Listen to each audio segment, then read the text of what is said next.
Señor, te damos gracias, Padre, en esta noche, oh Dios. Gracias por este momento que estamos delante de ti, Padre Santo. Hemos escogido el mejor momento, Padre, es para estar contigo y los hermanos, Padre. Y yo sé, Señor, oh Dios, que en este día tú nos vas a hablar, Señor, y tú vas a traer paz a nuestros corazones. Sí, Señor. Padre Santo, que mira los que están aquí, oh Dios, presentes. Gracias, Señor, porque tú nos has traído aquí después de un día de afanoso de trabajo y de muchas cosas. Santo Dios. Hoy estamos aquí delante de ti, oh Dios, para recibir sosiego, recibir descanso, Padre, por medio del estudio de tu palabra, Señor. Gracias, Padre, en el nombre de Jesús. Amén. Amén, amén, amén. Amén, gloria a Dios, amén. Bueno, empezamos diciendo lo que siempre decimos. Este es un estudio, usted tiene oportunidad de preguntar, de aportar. Estamos abiertos y si acaso no tenemos la respuesta en nuestras manos, nos vemos con el deber de conseguir la respuesta de acuerdo a cómo está escrita en la palabra. Tratamos de mantenernos siempre en la escritura tal y como el Señor permitió que fuese escrita. Amén. Estamos hablando acerca de la resurrección. Este es la tercera clase ya. En la primera estábamos hablando de lo que es importante, que es el alma. Definimos el alma, dónde se encuentra, qué es, las diferentes ideas que hay en el mundo acerca del alma. En la segunda clase estábamos hablando acerca de las diferentes ideas religiosas y filosóficas de dónde, más bien el destino del alma. Amén. Hablamos de la reencarnación, hablamos de la... siempre se me va esa palabrita que es tan de trabarse uno la boca. El aniquilacionismo. Aniquilacionismo. Wow. A ver si un día me la puedo comer bien. Bendito el nombre de Jesús. Aleluya. Y esta noche vamos a entrar de lleno a qué es la resurrección y todo lo que trae consigo. Amén. En los pongámosle diccionarios, encontramos diferentes definiciones que prácticamente llegan al mismo punto. Por ejemplo, un diccionario dice que es la acción de resucitar o volver a la vida, en especial la de Jesucristo en la religión cristiana. Está también la resurrección de la carne, que de acuerdo a la religión es la de todos los muertos el día del juicio final. Amén. Ese es en el diccionario libre. El diccionario léxico nos dice que en algunas religiones es vuelta a la vida de alguien que ha muerto o renovación de algo que había disminuido su actividad o que había perdido actualidad o de alguien que estaba decaído física o moralmente. Ahora, la Real Academia Española dice que es devolver la vida a un muerto, restablecer, renovar, dar nuevo ser a algo y, dicho de una persona, simplemente volver a la vida. Prácticamente lo que nos están diciendo es lo mismo. Dios bendiga a mi hermana Alba, a mi hermana Nilda. Amén. Es prácticamente lo mismo, que es simplemente volver a la vida. ¿Ok? Entonces nosotros encontramos que siendo el hombre un ser espiritual encerrado dentro de un cuerpo de carne, hueso y sangre, siente la necesidad de tener una comunicación con un ser superior a él y busca la forma de cómo lograr esa comunión personal. Recuérdese que el hombre al principio fue creado prácticamente espiritual, ya que era un ser santo y tenía una comunión bien íntima y personal con su creador. Durante todo el tiempo que él estuvo en obediencia, él se mantuvo en esta comunión. Entonces, al llegar el pecado y separarse, al morir espiritualmente, ese espíritu en sí no murió, sino que se durmió. se adormeció. Varias partes de la Biblia nos hablan de que Jehová despertó el espíritu de tal persona para hacer tal encargo, y así nos damos cuenta que está adormecido dentro.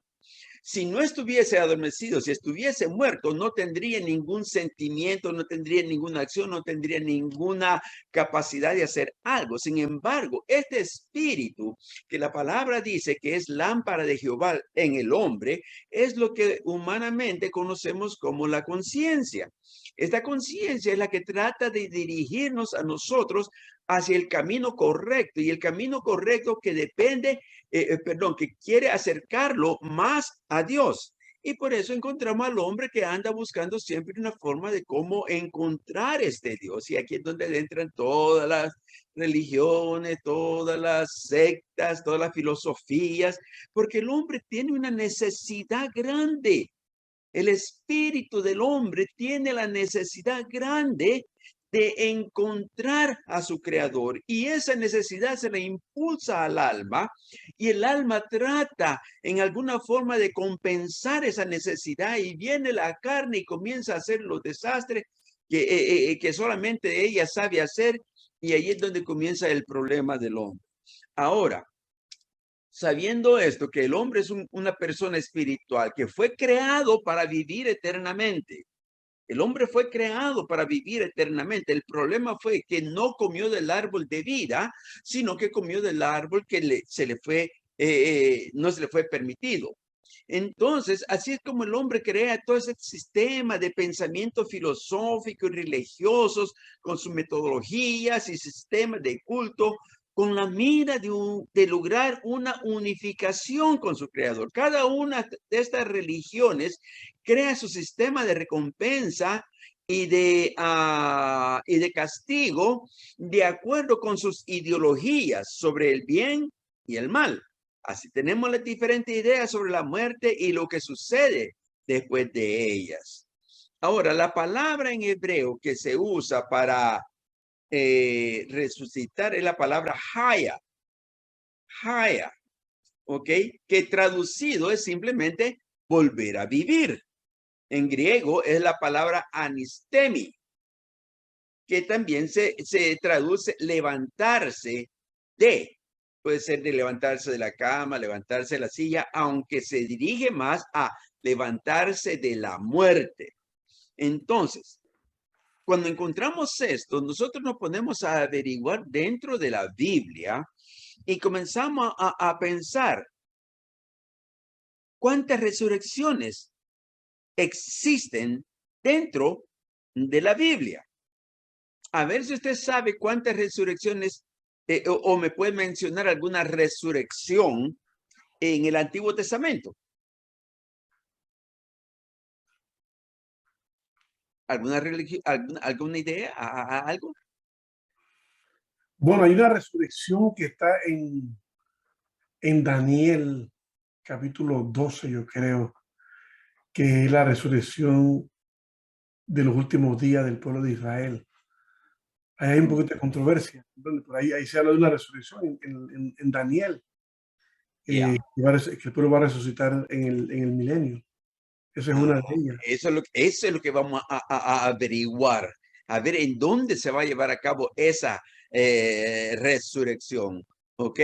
Porque recuérdese que como seres pensantes tenemos lo que se conoce el libre albedrío, y el libre albedrío nos da la oportunidad de nosotros mismos hacer ciertas ideas de lo que la palabra dice. El problema está de que muchas de esas ideas se salen del texto o del contexto de la palabra, lo cual nos da ideas erradas o metas erradas, y nosotros tenemos que someternos, como hemos dicho hasta aquí, tenemos que someternos a lo que la palabra en sí enseña, porque no es, como decía un maestro que yo lo admiré mucho, que decía, no es lo que tú pienses, lo que tú creas, lo que tú digas. Eso no importa. Lo importante es lo que la palabra diga. Entonces nosotros tenemos que someternos a esa palabra y dejar a un lado lo que ya me enseñaron y abrir nuestra mente, para que la palabra en sí sea la que hable a nuestras vidas. Ahora, cuando hablamos de resurrecciones, sí, la palabra es, en el Antiguo Testamento habla proféticamente acerca de lo que va a suceder después de la gracia. Y eso vamos a llegar a un momento en que lo vamos a discutir. Pero yo quería más traer acerca de hechos, como por ejemplo, el hijo de la viuda que el profeta Elías, el encuentro que tuvo con ellos. A ver si por favor, o yo lo voy a leer mejor. Primera de Reyes 17, del 17 al 24. Bendito sea el nombre de Jesús. Dice la palabra en nombre del Padre, del Hijo y del Espíritu Santo. Amén. Después de estas cosas, aconteció que cayó enfermo el hijo del ama de la casa, y la enfermedad fue tan grave que no quedó en él aliento. Y ella dijo a Elías: ¿qué tengo yo contigo, varón de Dios? ¿Has venido a mí para traerme a memoria mis iniquidades y para hacerme morir a mi hijo? Él le dijo: dame acá tu hijo. Entonces él lo tomó de su regazo y lo llevó al aposento donde él estaba y lo puso sobre su cama. Y clamando a Jehová, dijo: Jehová Dios mío, aún a la viuda en cuya casa estoy hospedado has afligido, haciéndole morir su hijo. Y se tendió sobre el niño 3 veces y clamó a Jehová y dijo: Jehová Dios mío, te ruego que hagas volver el alma de este niño a él. Y Jehová oyó la voz de Elías, y el alma del niño volvió a él y revivió. Tomando luego Elías el niño, lo trajo del aposento a la casa y lo dio a su madre, y le dijo Elías: mira, tu hijo vive. Entonces la mujer dijo a Elías: ahora conozco que tú eres varón de Dios y que la palabra de Jehová es verdad en tu boca.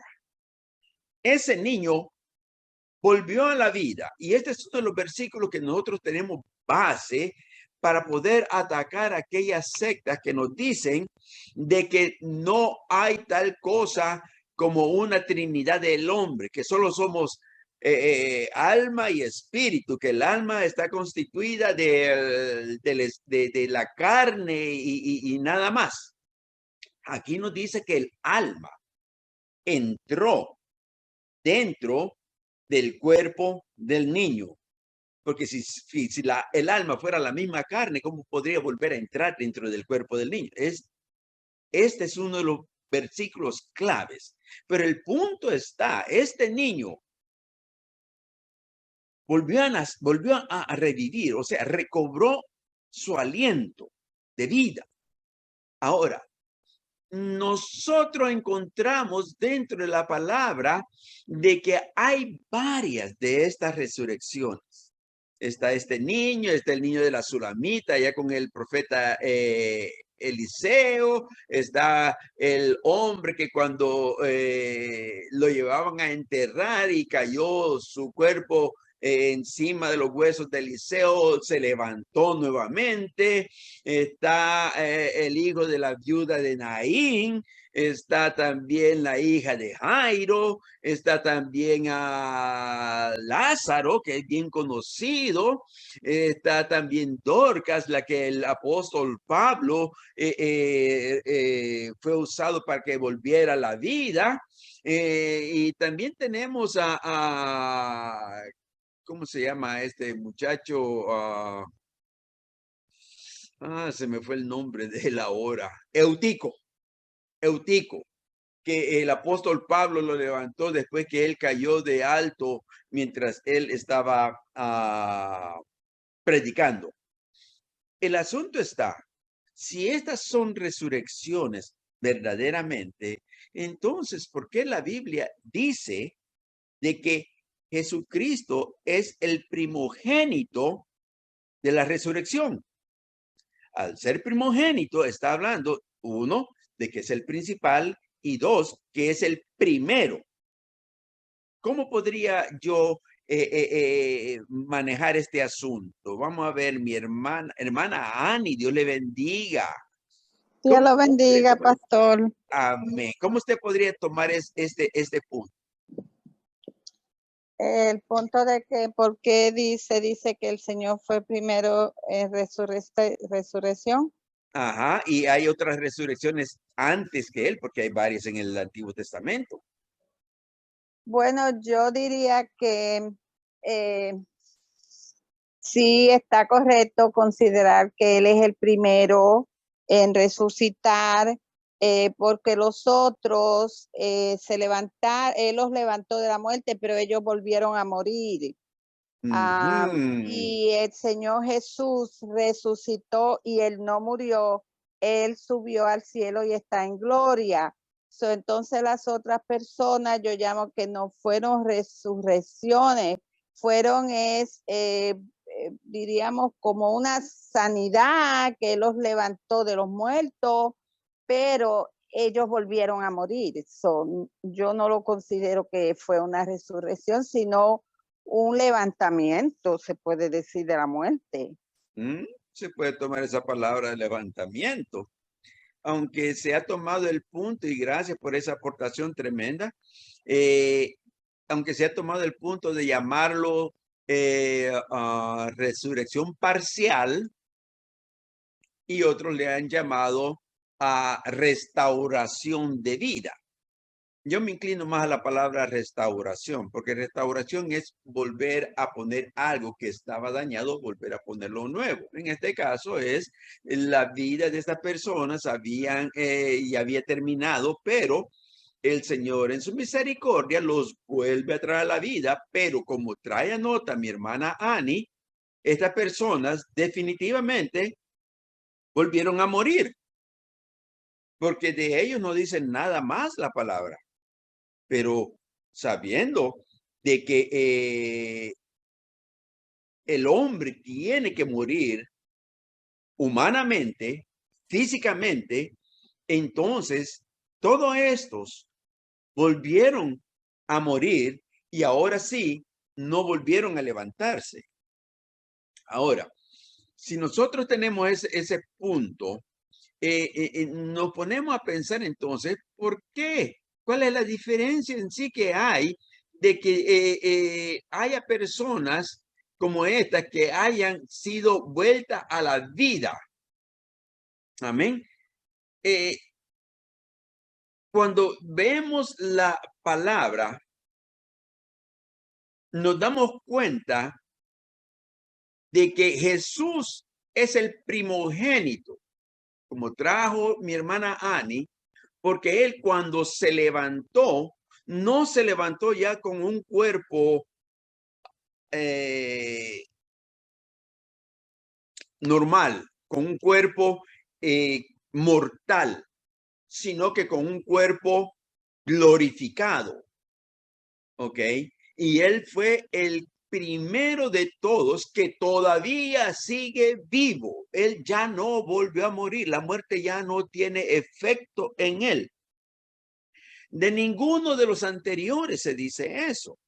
Por lo tanto, sí, la palabra declara que Jesucristo es el primogénito de la resurrección, porque es necesario que sea el primogénito en todo. Amén. Ahora, la palabra nos habla de que después de la muerte de Jesucristo y el levantamiento de él, existen 7 resurrecciones dentro de lo que se llama el Nuevo Testamento. ¿Ok? No hablando de la viuda de Naín, del hijo de la viuda de Naín, no hablando de Lázaro, porque esos no resucitaron, esos fueron restaurados a la vida. ¿Alguna pregunta hasta acá? ¿Algún comentario? Bueno, Él habló primero, que yo no siga voy a él. decir nada, yo no voy a decir nada a menos que un temita bastante controversial, sinceramente. Ujú. Habría que buscar los versículos, qué dicen los versículos bíblicos en cuanto a toda esa, habría que leer los versículos bíblicos donde menciona, cómo dice el versículo en cuanto a la resurrección, cómo fue que la resurrección de Lázaro, la resurrección de Eutico, o sea, ¿qué dice ese versículo exactamente de eso? Ok. Porque, como te digo al principio, ¿sabe? Nosotros tratamos de coger la definición de la palabra resurrección, que prácticamente venir de muerto a vida. Ujú. Pero entonces, al decir nosotros que ellos fueron restaurados, pues entonces comienza la polémica. Ahí habría que ver los versículos bíblicos. Exacto. Bueno, podemos tomar algunos versículos. Vamos a tomar lo de Lázaro, por ejemplo, Juan 11, del 38 al 44, para estar más Juan 11. en el punto. Juan Dice, vino pues Jesús y halló que hacía ya 4 días que Lázaro estaba en el sepulcro. Betania estaba cerca de Jerusalén, como a 15 estadios, y Marta dijo a Jesús, Señor, si hubieses estado aquí, mi hermano no habría muerto. Jesús le dijo, tu hermano resucitará. Recordémonos que la palabra resucitar en griego es lo mismo que levantarse de los muertos. ¿Ok? Marta le dijo, yo sé que resucitará en la resurrección en el día postrero. O sea, que ella estaba segura de que Lázaro iba a volver a la vida, pero no ahora, sino que al final de los tiempos. Le dijo Jesús, yo soy la resurrección y la vida. El que cree en mí, aunque esté muerto, vivirá. Dijo Jesús, quita la piedra. Marta, la hermana del que había muerto, le dijo, Señor, hiede ya, porque es de 4 días. Y habiendo dicho esto, clamó a gran voz, Lázaro, ven fuera. Y el que había muerto salió, atada las manos y los pies con vendas, y el rostro envuelto en un sudario. Y Jesús les dijo, desatadle y dejadle ir. Hasta allí, tranquilos. No hay problema, sabemos que Lázaro fue levantado.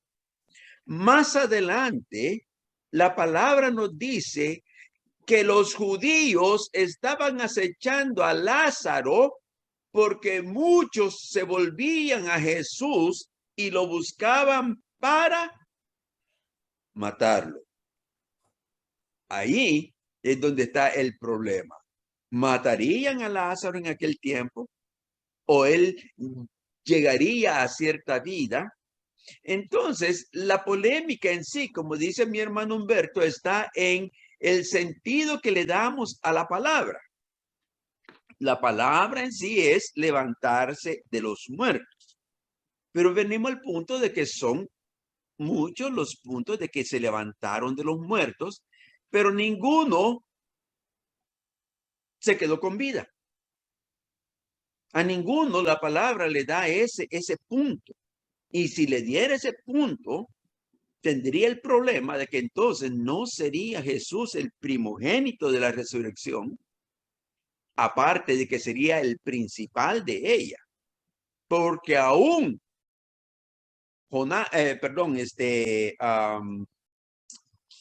se me fue el nombre ahora, Elías, ni Enoc. Enoc, sí fue Enoc, ¿verdad? El que fue traspasado. Ninguno de ellos, dice la Biblia, que hayan muerto y vuelto a la vida para no ver muerte nuevamente. No, ellos fueron traspasados de este mundo a otro. ¿Ok? Y de ellos dos no hay otro más. Incluso Moisés murió. Todos han muerto. Los mismos fariseos y los saduceos le decían a Jesús, todos ellos han muerto. Y tú dices que los conoces. Entonces, el único problema que encontramos aquí es la definición que le damos a la palabra. Nosotros tomamos la palabra restauración porque volvió a dañarse el cuerpo, volvió a morir. Y tomamos la palabra resurrección en el sentido de que el que resucita ya no vuelve a morir, sino que es transformado en un cuerpo diferente al cuerpo mortal. ¿Ok? Porque recuérdese que todos los hombres, todos, no importa de dónde, quién, cuándo, de qué calidad, todos hemos sido creados para una vida eterna, con un alma inmortal. La carne es mortal, el alma es inmortal, el espíritu es eterno, porque el espíritu viene de Dios. Amén. Y no importa el problema que hayas tenido aquí en la tierra, quien va a sufrir las consecuencias siempre va a ser el alma. Amén. ¿Alguna nota en eso, mi hermano Humberto? Sí, varón, está bien. Amén, amén. Hermana Alba, ¿usted iba a decir algo? Oh, ya lo dijeron, que pues sí, de la restauración a una vida normal aquí, ¿verdad? Pero el único que se ha levantado en cuerpo glorificado es Jesucristo. Y vaya, Elías es un tipo de resurrección porque se levantó en el torbellino, es un tipo, pero yo no sé, será resurrección eso, ¿cómo es eso ahí? Ahí no, Ahí es un traspaso, ahí no, porque él en sí es tipo del arrebatamiento, porque en sí la Biblia no declara que él haya muerto, pero para entrar al lugar celestial no puede entrar con un cuerpo de carne y hueso. La Biblia declara que nada de carne y hueso puede entrar, ni sangre puede entrar al lugar celestial. Tiene que haber sido transformado para poder estar ahí. Y para levantarse, sí. Bueno, eso ya vamos a verlo. Eso ya vamos a verlo. Amén. Entonces, si no hay otra pregunta, perdón. Amén. Entonces, encontramos en la Biblia que hay 7 resurrecciones. Hemos hablado ya la de Jesucristo. Y esta es la primera y fue anunciada desde el Antiguo Testamento. ¿Ok? La Biblia nos dice que la resurrección de Jesucristo estaba anunciada desde antes de que él naciese. Y algunos de los versículos en el cual podemos encontrar ese apoyo, vamos a ver, léame por favor, Salmo 16, versículo 9 al 10. Cualquier valiente.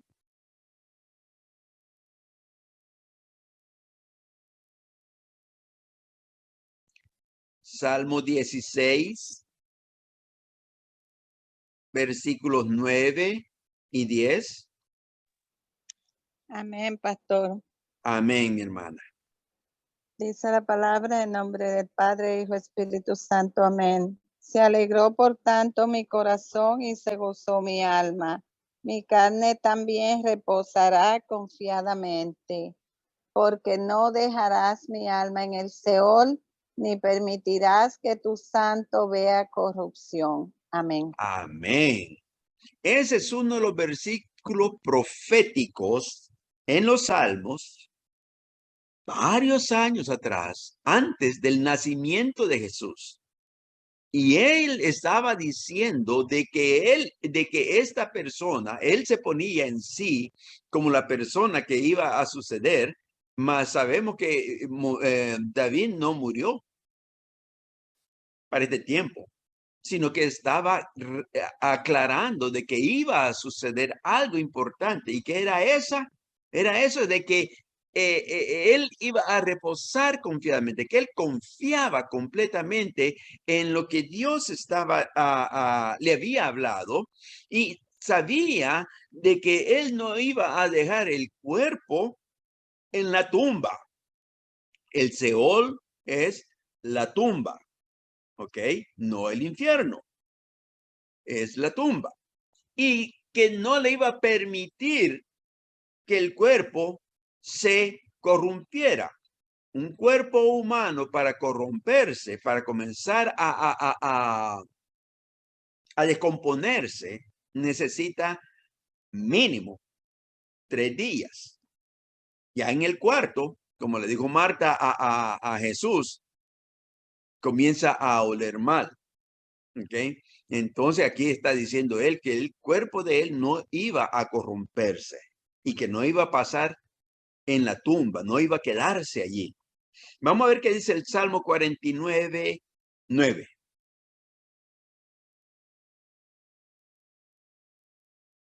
Salmo Amén. 40. Salmo Amén. 49, 9. Amén.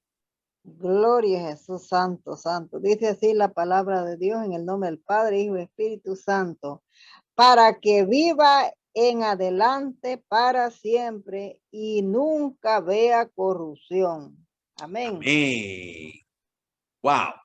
Vuelve entonces a rectificar lo que ya había dicho antes, ¿ok? Que no iba a haber corrupción y que iba a vivir para siempre. Recuérdese que cuando la palabra dice algo 2 veces y más, es algo ciertísimo, como le dijo a Jacob a Faraón, el Señor lo ha declarado y va a suceder a sí mismo. ¿Ok? Entonces, esta es una confirmación de lo que iba a suceder. ¿Con quién? Con Cristo. Isaías 53. Isaías 53, versículos 10 y 11.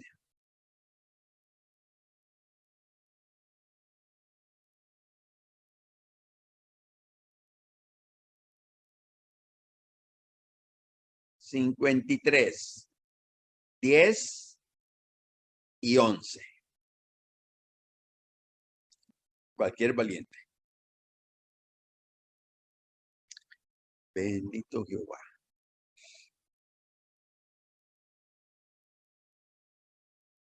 Amén. Amén. Amén, mi Amén. hermana Anne. Yo les doy tiempo a los hermanos, ¿verdad? Si ellos quieren participar, pero Agarre la bendición. amén. Ok, dice, con todo eso Jehová quiso quebrantarlo, sujetándole a padecimiento. Cuando haya puesto su vida en expiación por el pecado, verá linaje y vivirá por largos días, y la voluntad de Jehová será en su mano prosperada. Verá el fruto de la aflicción de su alma y quedará satisfecho. Por su conocimiento justificará a mi siervo justo a muchos y llevará las iniquidades de ellos. Amén. Wow. Isaías, el profeta que habló más claro que ningún otro acerca de la vida que iba a tener el Cristo aquí en la tierra. Él fue el que declaró cómo iba a vivir, cómo iba a sufrir y hasta cómo iba a morir. Y también en estos versículos nos declara que se iba a levantar y que iba a vivir eternamente y que se iba a gozar de ver el fruto de su padecimiento. Porque eso es lo que él está viendo ahora. Él está viendo la iglesia que nació después de su muerte. Porque en la cruz del Calvario es que nace la iglesia. Usted sabe que el primero de la iglesia que está en el paraíso es el ladrón en la cruz. El primerito, el que se llevó la primera parte.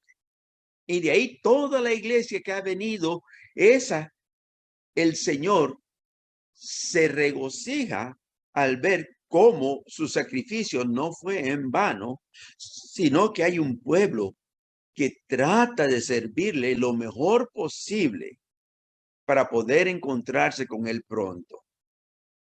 Ahora, Hay un versículo bien interesante que es el que se toma con más fuerza del Antiguo Testamento, que habla acerca de la resurrección del Señor.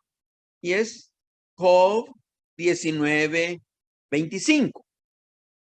Dice, yo sé que mi Redentor vive y al fin se levantará sobre el polvo. ¡Wow! ¡Oh! El libro más antiguo, se dice que es incluso más antiguo que Abraham. Y este hombre viene y habla de un redentor, alguien que no tenía ni siquiera idea, pero tenía un sentir. Sabía que había necesidad en el hombre de recibir esta redención. Y dice de que al fin se levantará sobre el polvo. ¿Y qué es el polvo? Sino la tumba. Este redentor se iba a levantar. Y eso, diga mi hermana Alba. Amén. Y eso nos da a nosotros a entender de que perdón. En Job, ¿qué dijo usted? Oh, Job 19:25. Job 19:25. Y esto nos da a entender que la resurrección no es como algunos tratan de decir, de forzar, que la resurrección no se ve en ningún lugar del Antiguo Testamento. No, nosotros lo vemos claramente en estos versículos y hay muchos más que nos hablan acerca de que el Mesías iba a levantarse de los muertos, que iba a morir y levantarse. Y nosotros no podemos ignorarlo. Pero esto de que quieren decir de que la resurrección no existe, esto no es nuevo. Los saduceos no creían en la resurrección. Y ese fue un punto en el que Pablo, cuando estaba allá enfrente del gobernador que lo estaban acusando, trajo para meter un poco de contienda entre los fariseos y los saduceos, porque los fariseos sí aceptan la resurrección y los saduceos no. Amén. Pero vamos ahora a un último versículo. Vamos a ver. Versículo 6 de Oseas. Un versículo bien tremendo. Oseas 6.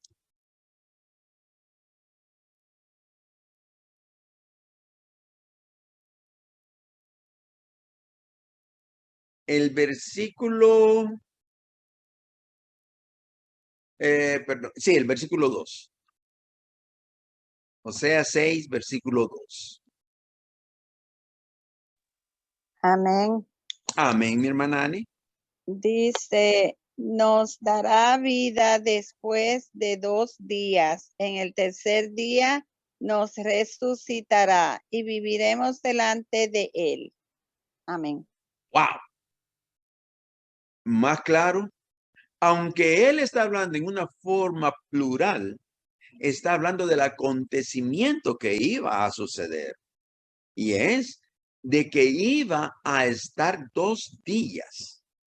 2 días. Y al tercer día se levantaría.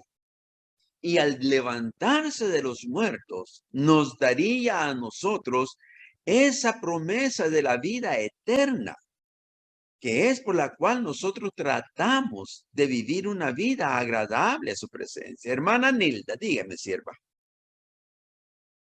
Could we add that like the promises of the Spirit, right? La promesa del Espíritu. Ya. No, okay. Ya. Ya, ahí se encuentra también. Sí.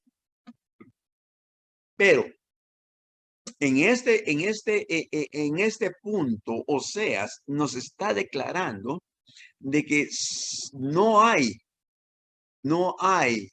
ninguna duda de que en el futuro, no en el tiempo de Oseas, porque aún el Señor dice que en hebreo dice de que ellos lo miraban de lejos, sabiendo que esto no era una promesa para ellos, sino que desde lejos los saludaban, porque esta promesa es para nosotros, la iglesia militante. Amén. Dios te bendiga, mi hermano Humberto. Y es necesario que entendamos que el Señor nos ha enseñado a nosotros el camino correcto para poder entrar dentro de esta promesa. Amén. Entonces, esto no solamente está en el Antiguo Testamento. Los evangelios lo presentan y es una base histórica acerca de este acontecimiento. Ahora, voy a traer un punto muy importante que quiero que usted lo tenga siempre presente. Los evangelios, el Nuevo Testamento, fue escrito originalmente. Las primeras copias, las primeras escrituras, fueron hechas en el griego koiné, o sea, el griego común, lo que la gente hablaba normalmente. No era un griego, como diríamos, aristocrático o que fuese muy fluyente, no. Era lo que la gente del vulgo, la gente común entendía. En ese idioma fue escrito. Lo digo porque hay personas, especialmente los mesiánicos, los judíos mesiánicos, están tratando de forzar y decir de que el Nuevo Testamento, especialmente los evangelios, fueron escritos en hebreo. Hay una gran diferencia entre el hebreo y el griego. Y especialmente para poder traer alguna enseñanza, si tratamos de traerla del hebreo, no sería del hebreo antiguo, sino del hebreo clásico, el que se escuchaba en ese tiempo. Mas sabemos por fuentes fidedignas históricas, no solamente religiosas, sino que la historia nos enseña de que fueron escritos en griego koiné. ¿Por qué ellos tratan de forzar eso? Porque ellos mismos hacen traducciones de la palabra y le dan otro sentido a lo que la palabra en sí dice. Entonces confunden a aquellos que no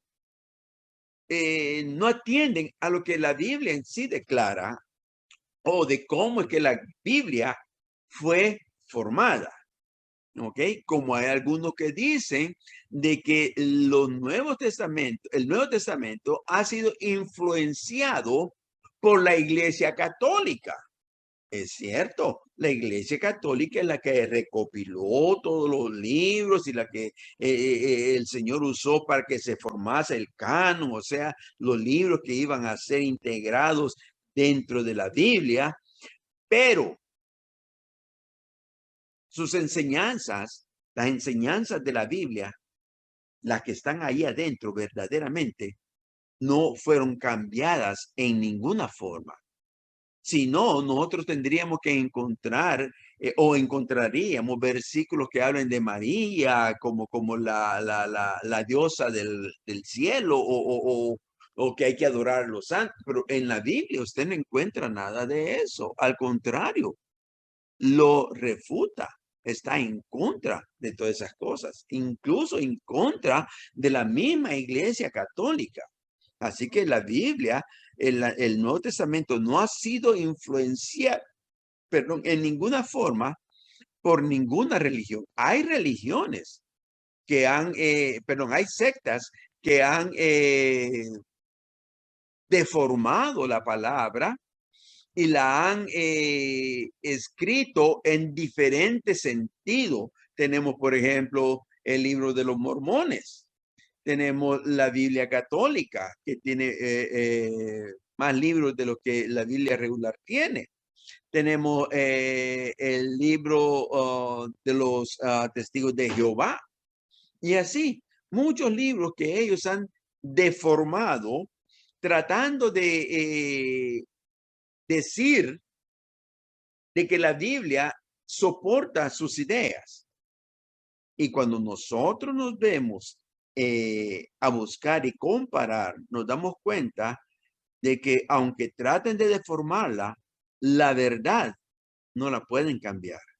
Aunque con los mismos libros de ellos podemos demostrarles lo que la Biblia en sí declara y la realidad de la doctrina que nosotros creemos. Por eso es que son estos estudios, para que nosotros nos afiancemos de la verdad que está escrita en la Biblia.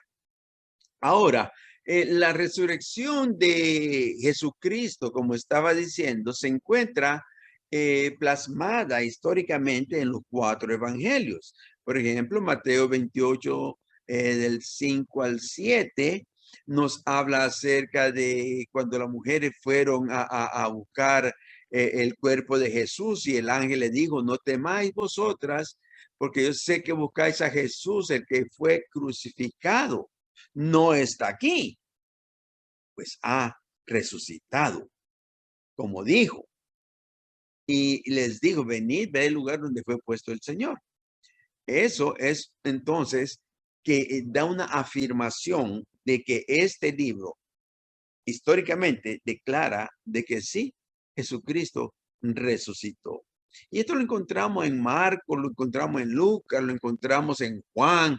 O sea, los 4 evangelios nos dice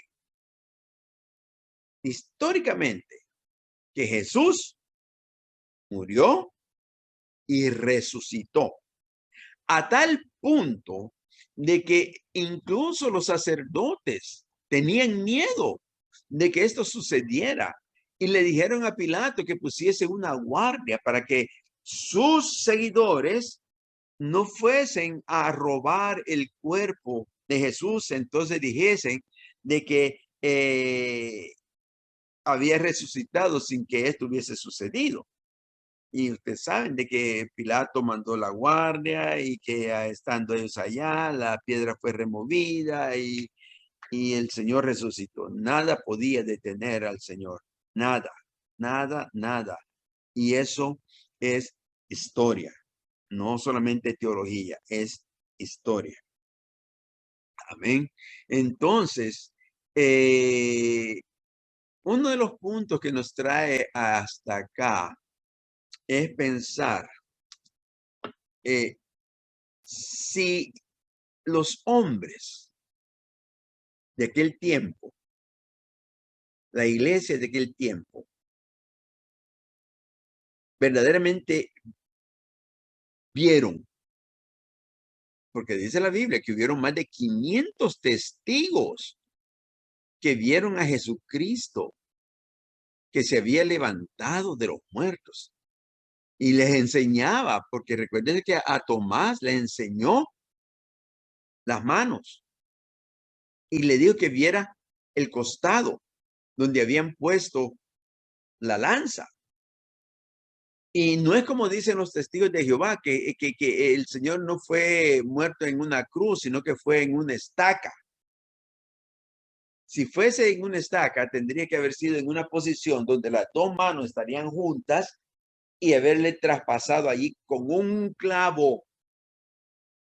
Sin embargo,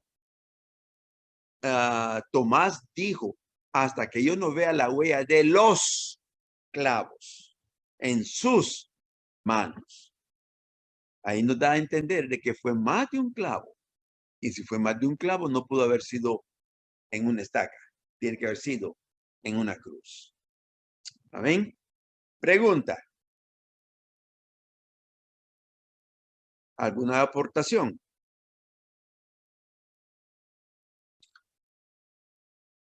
Amén.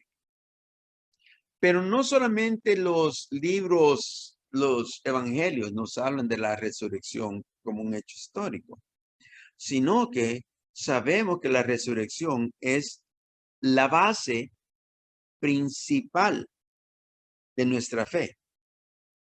Miren lo que dice Hechos 2:32. Hechos 2:32.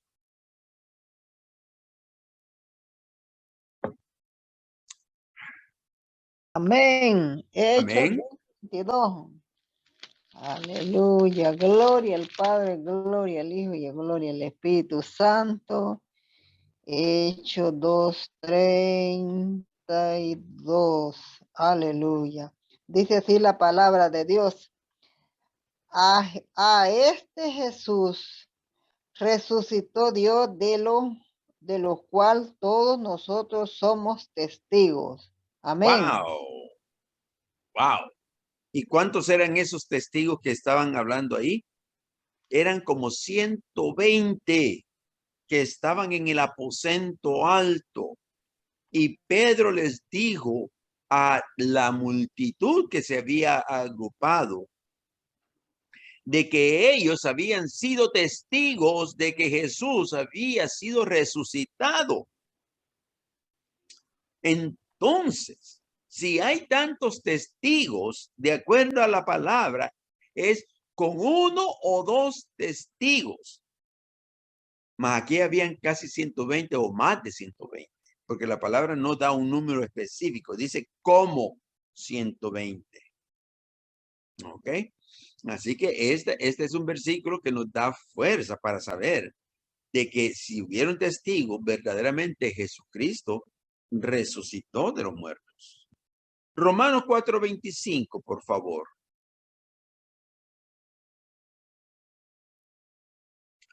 Romanos 4:25.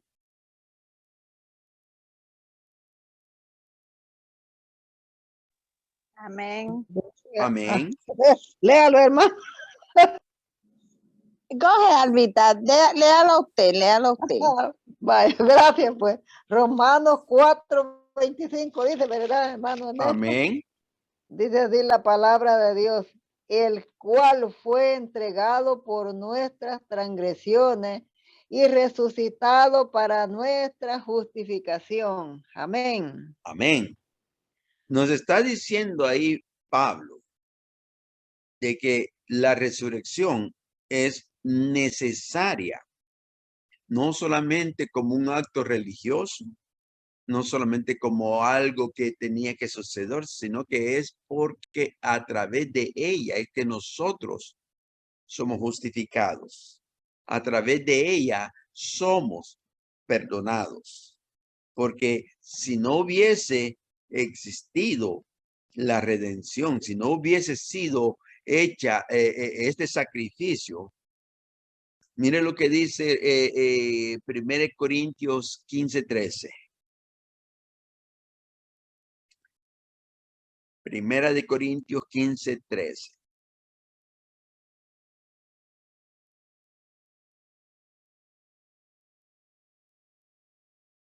Gloria a Jesús. Primera de Corintios 15:13. Dice así la palabra del Señor. Aleluya. Porque si no hay resurrección de muertos, tampoco Cristo resucitó. Si no hubiese resucitación, si no estuviese esa promesa maravillosa de que un día los muertos en Cristo se levantarán y nosotros seremos transformados. Si no existiese eso, si fuese una mentira todo eso, la palabra dice que todavía estamos en nuestros pecados y que somos los más dignos de conmiseración.